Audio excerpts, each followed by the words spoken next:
எவ்வளவு விமர்சனம் பண்ண, எத்தனை வீடியோ போட்டீங்க, இப்படி போய் வந்து பக்கத்துல போய் நிக்கிறீங்க, சிரிக்கிறீங்க அப்படின்னு. என்ன பார்த்த உடனே நீ எல்லாம் ஒரு வேட்பாளர் என்ன, உங்க அப்பா இருமதி கருணாநிதி தானே, அவர் தானே வந்து உஞ்சனை அம்பலத்தோட சேர்ந்துக்கிட்டு அந்த கண்ணந்தேவி கலவரத்துக்கு ஆளுக்கு அனுப்புனது, இந்த ரூசா உடையார் கொலை வழக்குல உங்க அப்பாவோட பைக் தானே கிடந்துச்சு, எல்லாம் திட்டமிட்டு சேர்ந்தானே ரூசா உடையாரை கொன்னீங்க, உங்க அப்பா உஞ்சனை அம்பலம் எல்லாம் சேர்ந்துக்கிட்டு ரவுடிசம் பண்ணிட்டு கட்ட பஞ்சாயத்து பண்றதுக்கு உன்னை வேட்பாளர் நிப்பாட்டி பணத்தை செலவு பண்ணி ஓட்ட படிச்சலான்னு பாக்குறீங்களா?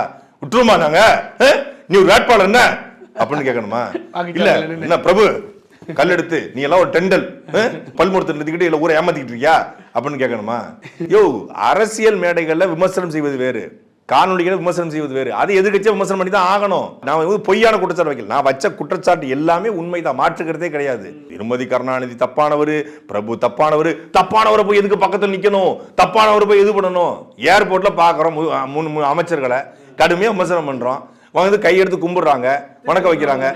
இந்த கையை வீட்டில் போய் கறிக்கிறேன், நீங்க எல்லாம் ஊழல் பண்ண அமைச்சர், நீங்க தப்பு பண்ண அமைச்சர், உங்களை நாங்க விடுவோமா, உங்களை போய் நாங்க கையெடுத்து கும்பிடுவோமா அப்படின்னு கேட்க முடியுமா?